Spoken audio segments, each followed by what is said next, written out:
dengan pemain seadanya, dengan pemain yang terbatas, ya kita harus main mau nggak mau, karena waktu itu kita sempat diancam sanksi oleh Komdis.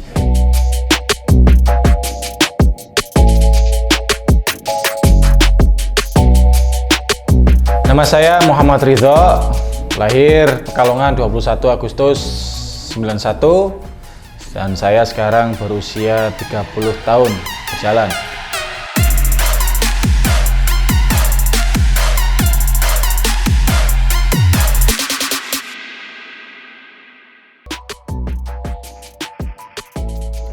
Oke, di musim Liga 1 yang sekarang ini sangat berbeda dengan tahun-tahun berikutnya, sebelumnya ya. Karena tahun-tahun sebelumnya banyak supporter, banyak dukungan, dan juga sistemnya kan berbeda. Kalau sekarang itu sistemnya adalah bubble to bubble. Jadi agak berbeda, dan juga mau nggak mau kita juga harus mengajak keluarga untuk bertemu, baik ketemu anak maupun istri. Dan itu juga mempengaruhi mental pemain, dan juga mempengaruhi juga di lapangan. Jadi kalau kita di lapangan dengan sistem bubble to bubble itu ya seperti latihan tanpa penonton. Jadi kita teriak ini seperti apa ya? Kita teriak diri sendiri gitu. Jadi selalu terdengar. Berbeda dengan kalau banyak penonton supporter. Jadi kalau kita teriak itu kadang teman juga nggak dengar. Tapi ya itu sangat berbeda dengan situasi sebelumnya seperti itu. Oke, situasi saat itu betul-betul sangat kaget sekali ya, dan itu sempat pertandingan tertunda melawan Persipura waktu itu, dan kita juga hampir menunda juga melawan Persela, tapi kita bisa mengajukan banding ketika sore hari, kita pagi waktu itu H-1 pagi kita melakukan swab, terus malam ada hasil, terus ketika ada pemain yang terkena COVID, pagi kita banding waktu lawan Persela. Jadi kita alhamdulillah waktu itu dengan pemain seadanya, dengan pemain yang terbatas, ya kita harus main mau nggak mau, karena waktu itu kita sempat diancam sanksi oleh Komdis. Nah, dan sebelumnya melawan Persipura betul-betul itu sangat luar biasa. Kita benar-benar banyak masalah, yaitu badai COVID luar biasa. Kita hanya tersisa 4 atau 5 pemain, bahkan keluarga-keluarga dari pemain pun terpapar juga seperti itu. Jadi itu pelajaran yang sangat berharga.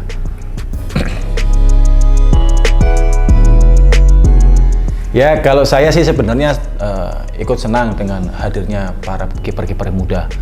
Jadi kalau bagi saya tidak ada namanya persaingan bagi saya, tapi itu adalah suatu motivasi untuk saya, bahwasanya saya tidak boleh kalah dengan yang muda. Nah, dan juga sebaliknya, yang muda pun kalau ada kiper senior pun jangan minder. Nah, bagi saya mereka tetap harus konsisten, karena penyakit pemain-pemain muda, kiper-kiper muda itu mereka hanya puas di garis selama 1 tahun, 2 tahun, habis itu selesai, karena mungkin ya karena star syndrome dan lain sebagainya. Ya, saya berharap mereka tetap konsisten dan bisa ke top performance terus setiap tahun. Oke. Ya, karena mungkin kita belum terbiasa dengan sistem bubble to bubble ini, tapi saya berharap ya sistemnya sama seperti dahulu. Jadi kita harus sistem home away. Jadi kita betul-betul bermain, kalau kita away bermain di kandang lawan. Nah, kalau bubble to bubble itu kita walaupun main di kandang, tapi sama seperti di away gitu loh, tandang. Jadi kita ya berharap bermain di sistem yang lama gitu. Yes. Kalau Asia Tenggara pastinya si Johor Darut Takzim, JDT. Yes. Kalau misalkan kira-kira di Eropa misalkan. Kalau Eropa ada 2, Juventus dan juga Real Madrid.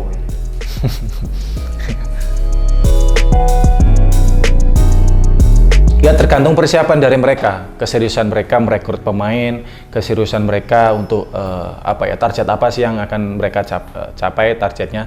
Jadi tergantung juga dengan pemain. Pemain kalau memiliki mental juara pastinya bisa konsisten, juga pastinya bisa bersaing di papan atas.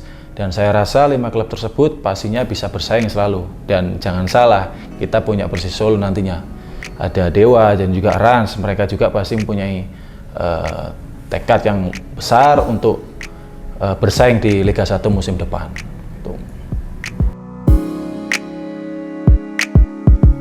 Kalau untuk saya bisa jadi Dewa ya, karena Dewa ini kita juga tidak mengetahui kekuatan Dewa itu seperti apa. Mereka justru yang berbahaya ini modus senyap. Modus senyap mereka tiba-tiba merekrut pemain-pemain yang luar biasa. Contoh sekarang PSIS Semarang, tiba-tiba mereka merekrut 2 pemain yang luar biasa, yaitu Carlos Fortes dan yang kedua adalah TC Marqua yang dia pemain terbaik di Liga 1 musim ini. Dan saya rasa PSIS bisa bersaing untuk musim depan, dan untuk kuda hitam yang saya rasa Dewa. Ya. Ya, kembali lagi keseriusan dari klub tersebut. Kita lihat materi pemainnya. Jadi dari 11 pemain itu, pemain yang line up yang di pinggir lapangan pun setara performanya, ya kan, levelnya pun sama. Jadi saya tidak kaget dengan performa Bali United dari 2019, 2020 yang sempat terkena pandemi, dan mereka juga juara di 2021. Bayangkan, dari kiper sampai striker semuanya sama rata. Dan memang saya juga dari pertama lihat putaran kedua dengan materi pemain Bali United, saya rasa Bali yang kandidat juara, dan yang kedua adalah Arema. Tapi Bali United yang bisa menjaga konsistensinya mereka untuk meraih kemenangan dan juga juara, dan akhirnya terjawab sudah, Bali menjadi juara. Mungkin kalau untuk saya, kemarin PSM hampir terkatung-katung, hampir ke jurang degradasi. Ya, saya harap mereka bisa berbenah untuk persiapan Piala AFC. Berbalik di Bali United. Bali United sekarang mempunyai mental yang sangat luar biasa karena habis juara, dan saya harap Bali United bisa menjawab keraguan para masyarakat Indonesia bahwasanya klub Indonesia ini hanya bisa bersaing cuma di liga lokal. Tapi saya yakin mereka bisa bersaing di level Asia Tenggara.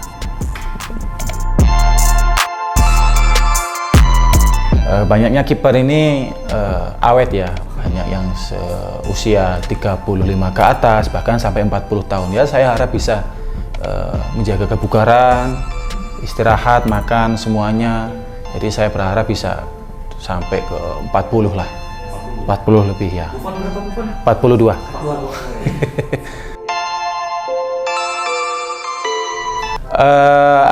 Sebenarnya sih saya pengen melatih, jadi pelatih sepak bola, pelatih kiper terutama. Tapi saya pikir-pikir juga saya sudah cukup ditekan oleh manajemen, supporter, semuanya. Saya harus rileks. Mungkin saya bisa buka usaha kerja dengan istri gitu, untuk ya seperti kafe, toko olahraga dan lain-lain. Jadi kita di rumah enjoy, ya kan, merasakan punya usaha-usaha gitu. Mungkin kalau misalnya kita menjadi pelatih kembali kan jadi berkecimpung lagi di sepak bola, banyak tekanan dari ujung sampai ke ujung, itu mungkin istirahat dulu. Semuanya kembali dari siapa yang melatih. Saya tahu dan juga saya pernah merasakannya dengan pelatih kiper, yaitu Luizinho Passos dari 2017 dan 2018. Terbukti ada Nadeo Argawinata, saya, Gianluca Pendinu, dan juga sekarang Teja Pakualam, Imade Wirawan, Akil Safik yang selalu konsisten dipanggil tim nasional, dan juga Dede Natsir. Nah, dari mereka itu kita tahu kualitas pelatih asing seperti Luizinho Passos seperti apa. Saya tidak merendahkan pelatih lokal, tidak. Kita tahu pelatih seperti Luizinho Passos banyak materi teknik-teknik latihan seperti apa, dan juga Luizinho Passos ini banyak merubah mindset para kiper, bahwasanya kiper ini mempunyai konsentrasi lebih dari pemain. Jika pemain 100%, kita harus lebih dari 100%. Terbukti sekarang Teja Pakualam menjadi kiper terbaik Liga 1. Ya mungkin Teja belum dipanggil tim nasional, tapi ada hasil. Teja sekarang menjadi kiper terbaik Liga 1. Dan sebelumnya 2018 Teja sempat minta pendapat dengan saya, bagaimana result dengan Luis. Saya ada tawaran diajak oleh Luisinho Pasos ke Bandung. Kalau bagi saya, ambil, itu bagus buat kamu. Dan alhamdulillah dia berhasil. Dan satu lagi, ketika pelatih punya kualitas, tergantung juga para kiper-kiper nih punya dedikasi, kerja keras untuk keluarga. Seperti itu. Ya mungkin ini kita sama-sama ini aja ya. Wasit itu seperti manusia biasa, kadang bisa melakukan salah. Pemain pun sama, kita kadang melakukan kesalahan passing, salah positioning, segala macam. Terus kadang kita pun kadang dirugikan oleh wasit, dan kadang kita juga diuntungkan oleh wasit. Tapi di sisi lain juga wasit harus berbenah. Kembali lagi, seperti apa sih program wasit itu di sana, latihannya seperti apa, ya kan? Dan saya harap VAR itu sangat penting untuk di Indonesia, untuk menjawab keraguan-keraguan para masyarakat. Kadang kalau kita memenangkan pertandingan, tiba-tiba ada orang berbicara, wah ini wasit, gara-gara wasit A, I, U, E, U dari dulu. Ya saya berharap para wasit pun harus berbenah, evaluasi, dan juga dari federasi pun bisa mencari solusi. Apa sih solusinya supaya wasit kita ini benar-benar kerjanya bagus, tegas, dan lugas gitu. Ya saya tanya dengan pemain-pemain dari Bali, mereka memang sangat disiplin. Jadi ketika mereka sebelum pertandingan H-2, H-3, mereka kalau mau keluar mereka harus tes antigen sendiri. Kalau sudah ada beberapa pemain positif, mereka harus karantina mandiri. Dan memang mereka terbukti sangat disiplin. Waktu itu ada salah satu pemain Lerby yang cerita kepada saya, pemain Bali ini selalu disiplin untuk ketika mau pertandingan, sebelum pertandingan, kalau mau keluar rumah, dan memang tidak boleh keluar rumah katanya. Nah disitulah kenapa pemain Bali United betul-betul menjaga diri supaya konsisten, dan juga pemain tim Bali United ini tidak terkena COVID gitu. Ya kalau saya sih sebenarnya terserah mau di mana aja. Tapi gini, Bali ini kan kota wisata. Ya mungkin mindset para pemain itu kan liburan segala macam. Awal-awal kan kita seperti itu. Jadi wah, kita ke Bali nih, kita lama nih di sini. Ayo kita jalan-jalan bla bla bla bla. Tapi setelah kita kena badai Covid waktu itu, akhirnya kita rem-rem. Jadi kita harus benar-benar disiplin untuk menjaga kesehatan kita. Karena kalau kita terpapar, yang rugi juga klub. Makanya kita harus menjaga diri. Seperti itu.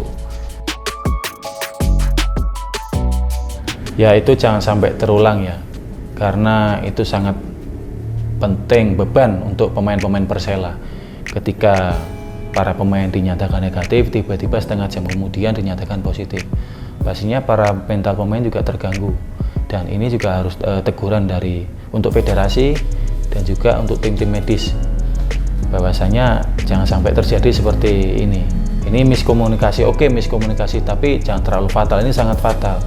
Dan saya berharap ya jangan sampai situasi ini terjadi lagi, karena sangat konyol bagi saya. Ya. Terima kasih sudah menonton video ini, dan jangan lupa subscribe, like, dan komen di akun ini. Terima kasih. Wassalamualaikum warahmatullahi wabarakatuh.